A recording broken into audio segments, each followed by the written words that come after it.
Spoilers for the first two episodes of Ahsoka have appeared online, and if like me you might be wondering what's actually going on. You better buckle up for this one, guys, because as well as what's appeared online, I've also got some bits to add to it. Unfortunately, some popular predictions online will be proved wrong. What? We'll start by going through the spoilers online that do seem legit in an order that I think they'll appear, and then we'll get into what I've had confirmed personally and just what our expectations should be going into this show.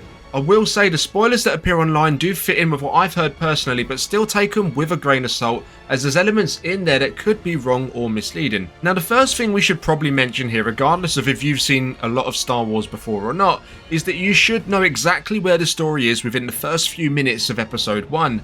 The Mandalorian universe timeline has been a bit murky in recent shows, especially around The Mandalorian Season 3 and the time that Luke was actually training Grogu, but this time around director Dave Filoni has added in an opening crawl for the Ahsoka show. To ensure everyone is up to date on what's actually going on, the crawl itself is said to be a combination of the crawl we see in the movies and the crawl from the beginning of Solo: A Star Wars Story, with it explaining just why Ahsoka is actually searching for Grand Admiral Thrawn. So episode 1 is said to start off with Baylan and Shin rescuing Morgan Elsbeth. Now this is likely the scene we see in the trailers with the duo killing New Republic officers. It's confirmed within the first 2 episodes that Morgan Elsbeth is in fact a Night Sister.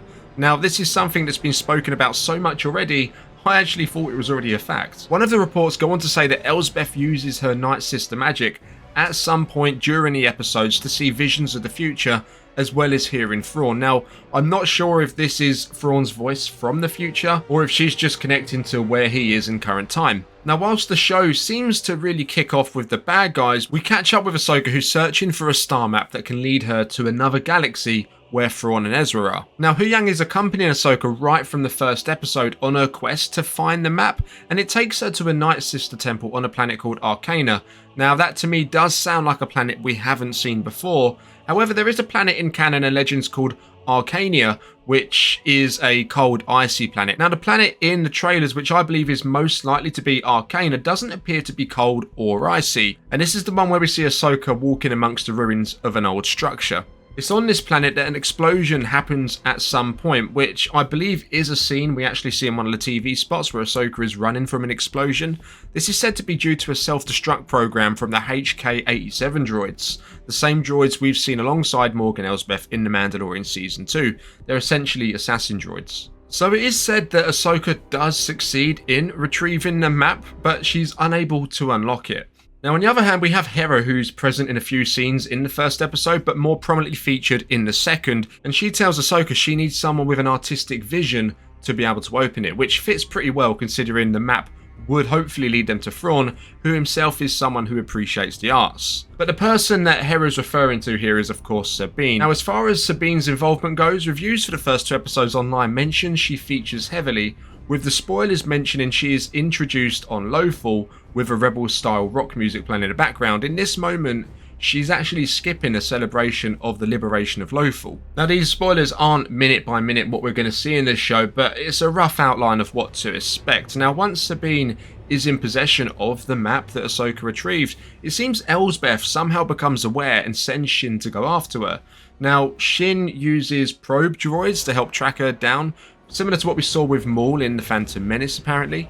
But if you remember back, we actually see some footage in the trailers of Sabine with long hair fighting Shin, so I assume it's this scene they're talking about, as it happens within the first episode, and she later goes on to cut her hair to make it shorter. Both reports go on to say that Sabine is attacked by Shin, one saying that she's almost killed, whilst the other saying she's stabbed in the stomach, which matches both reports up here. Now, afterwards, Ahsoka manages to save Sabine and takes her to a med bay or a Star Wars hospital. Whilst we are talking about Sabine, something that's stirred up quite a bit of debate amongst the Star Wars fans is Sabine potentially using the Force. We've seen her trying to use it in trailers and even heard Shin tell her she has no power.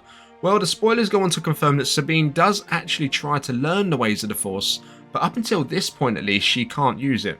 Which makes me wonder if Ahsoka potentially senses the Force within her is strong enough for training, or whether it's just Sabine trying her best to learn a power she simply wasn't gifted with. Now, at some point during our time with Sabine, we see her watching Ezra's hologram message, which is said to be longer than the version we saw in the trailers, which I think was to be expected. Now moving on to the second episode, Ahsoka and Hera travel to Corellia, the homeworld of Han Solo, as the HK-87 droids are from there as well. Now I'm assuming this is after Sabine's almost killed by Shin, and Shin's taken the map from her, leading Ahsoka and Hera to follow up on any clues they possibly can that may lead them to Shin's whereabouts. They're searching around a shipyard, which we see in the trailers, and all the workers there are said to be ex-Imperial.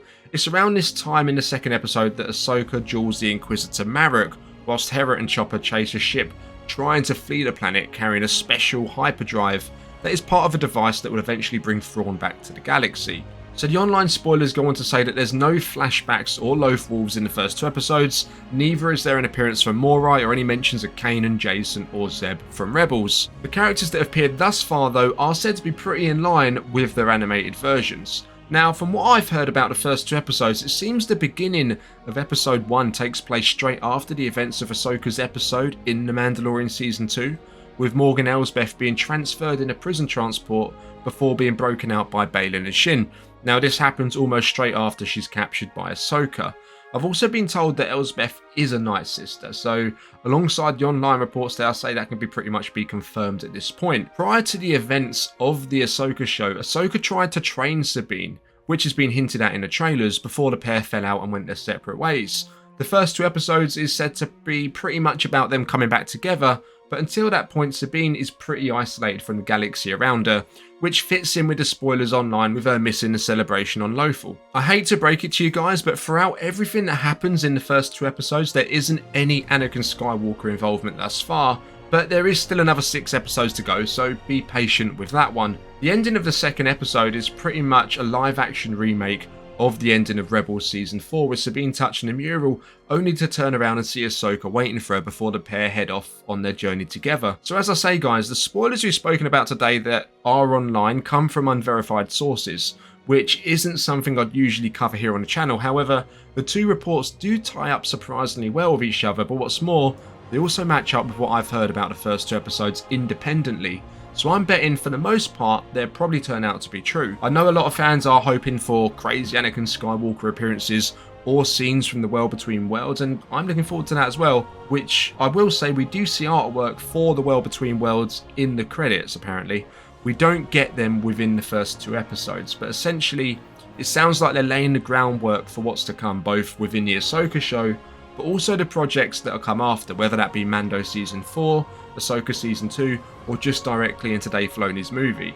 So with this one, I think it's a case of being a marathon, not so much a sprint. But with that being said, if you're a fan of Star Wars Rebels, it seems like you're really gonna enjoy this show just that little bit more than maybe someone in the general audience would. Based on what we've discussed today, what are your thoughts going into the first 2 episodes of Ahsoka? Let me know down in the comments. Remember to subscribe to the channel if you're new, leave a like, I'd appreciate that. I'll catch you in the next one. May the Force be with you.